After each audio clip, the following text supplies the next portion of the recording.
Hello everyone. So in this video we'll continue of our discussion with the previous year recruitment papers pertaining to the aptitude section of various companies. So various companies like various tech giants, be it your the giants in the field of technological industry, be it like Google, Microsoft, Amazon, eBay or IBM for that matter. These companies, or be it your any software IT based companies or any other core company for that matter, be it for mechanical, civil or electronics, they conduct aptitude section during their recruitment process, be it their on-campus recruitment process or off-campus recruitment process. So the questions that we will be discussing in these videos are those which have already come across the multiple previous year papers of this organization's recruitment process. So these questions that we will be discussing are pertaining to the the aptitude section of the recruitment papers, so the aptitude papers of these companies that we have seen across the years. So this will in turn help you to get a general idea behind the kind of question that comes in this kind of recruitment process, and also will give you a proper insights on the strategy involved towards tackling this kind of question. So with that said, let's take a look at the first question. B.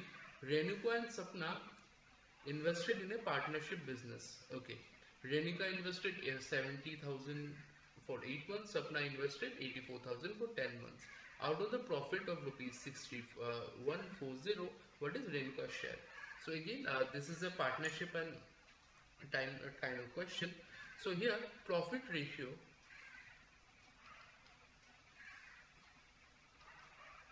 is always equal to time time into money of first partner is to time into money of second partner into dot dot dot time into money of third partner and subsequently so on. So here we have only two people who are investing.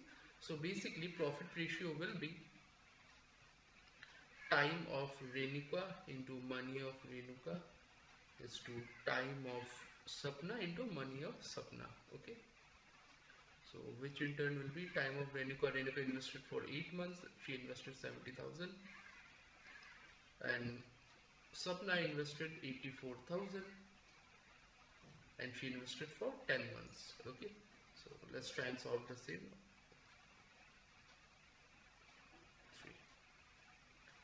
3, 10, 12, choose to 3. So the investment, the profit ratio for Renuka and Sapna will be 2:3. So therefore, if we are trying to find out Renuka's share, so Renuka's will be 2 by 5 into 63140. 5, 6, 6, 2 10, 31, 6, 14, 8, which in turn will be 16, 2, 4, 5, 12, 2, 4, 3. Yes. Oh, sorry, 2, 2, 4 plus 1. 2, 5, 2, 2, 6. Therefore, Renuka's share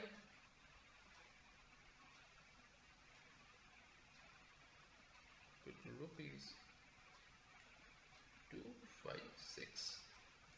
I hope this is clear. The process, the method involved was solving the same.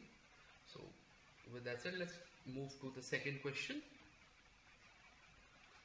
Okay, so the next question is pertaining to boats and streams. So let's take a look. A man can row 30 km upstream and 44 km downstream in 10 hours. He can row 40 km upstream and 55 km downstream in 13 hours. Find the speed of the man in still water. Okay, so let speed of the stream, right? So let's do one thing. Let upstream speed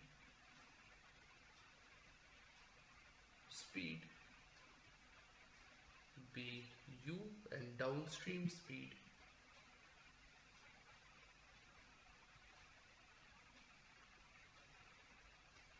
be d. Okay, now we have the relation simply distance equal to speed into time. So since we can represent the entire thing with respect to time, that is distance by speed, so upstream 30 km, 30 by u plus 44 by D would be 10. This is our first equation. Subsequently, we can again write 40 by upstream U plus, again what can we write, 55 by downstream D is equal to, you can do it in 13 hours. Okay, so I hope this is clear. Now this is our entire relation. So what we can do is,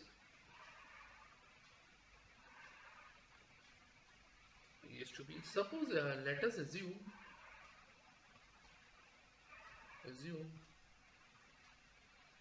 1 by U equal to X and 1 by V equal to Y.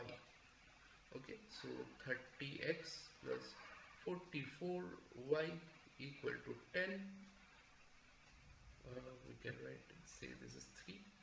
So 40X plus 55Y equal to 30, say 4. Now if we solve these equations, that is we multiply this equation by 3 and multiply this by 40. So what we have here is that y will be, y will be 1 by 11 and x will be 1 by 5. Okay, 1 by 5. So therefore upstream U will be nothing but 5 and downstream will be nothing but 11. So now if we upstream and downstream, okay, so that is the whole idea behind the scene. Now if we take a look at the question itself, if we have to find the speed of still water,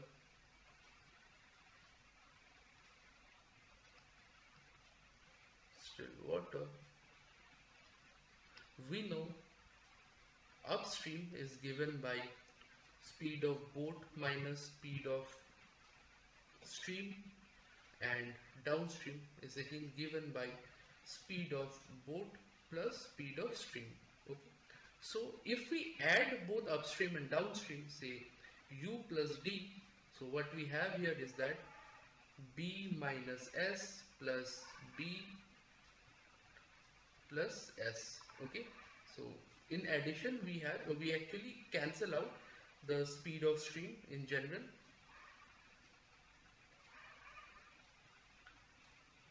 So speed of the stream gets cancelled, so we have twice B. So therefore speed of boat or the speed of man, whichever we are looking to find,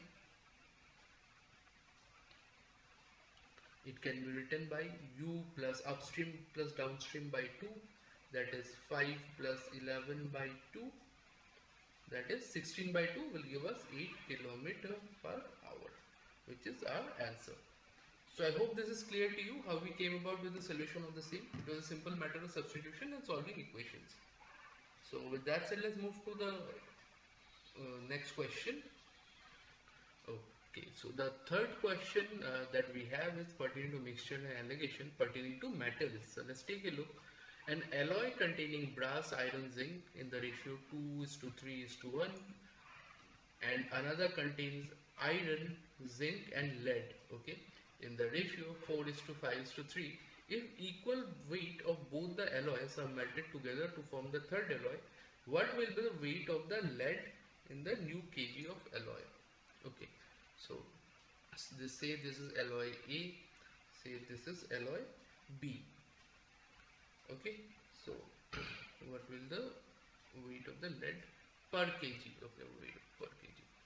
So now say we have brass, we have iron, we have zinc.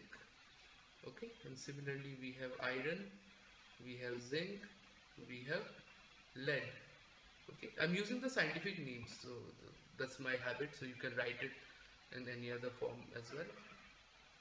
So now what we have is that they are in the ratio 2:3:1, and these are in the ratio, iron is in the ratio 5 is to 4 is to 3. Okay, now it said that equal weights of both are used. Okay, so if we add this up, 2 into 3 6. Okay, and this is 5 2. So let me add both this weight up so that we can get an idea of what equal weight we should take. 2 plus 3 plus 1 equal to 6. This is 5 plus 4 9. 5 plus 4 plus 3 12. Okay, so let's take an equal weight of each. Say let me take equal weight 6 6 12. Let's take weight equal to 18 kgs for both. Okay, let's take weight because 18 is basically a multiple of 6 and 12. Okay, so 6 and 12. So let me take 18 kg for both. So here also I have 18 kg. Here also I have 18. No, 6 and 12. Sorry, 24 kg. Sorry, 18 will not be divided. My bad. 18 will not be divided by 12, right? So we'll take 24 kg of both. So here also 24 kg, here also 24 kg. So here what we have is that 24 by 6 for brass it will be 2 by 6 into 24. So 6 4 is 24. The brass will be 8. Iron will be 12. And this will be 4. 1 by 6 into 24, 4. Okay. Now as far as this one is concerned, 5 by 12. So iron will be 10 kg. So these are all weights. Okay. These are all in kgs. Kg. This will be 8. And this one 18, 18. This will be 6. Okay. Now we need to find the weight of lead per kg in the new alloy. So we have only lead is only here. So what is the total weight? Total weight will be 24 plus 24 being 48 and weight of the lead being 6 kg. So 6, that is weight of the lead per kg is 1 by 8 per kg. So this is how we can actually solve this question. So we just take an equal amount which is equal to the composition, LCM of the composition of both of them. So we could have taken 12 also, we could have gotten the same result out of it. So that way we consider 24 by a multiple of 12 in general. So with that said, I believe we have come to the end of our video. So hopefully everything is clear to you. Kindly go through all the questions discussed in this video so that you can get a better understanding on the same and the concept we have used towards solving the same as well. Kindly solve all these questions on your own as well so that you can get a clear idea behind the concepts and use this video as a reference so that you can get a better understanding of the same. So with that said, we've come to the end of the video and I'm signing out. Thank you so much.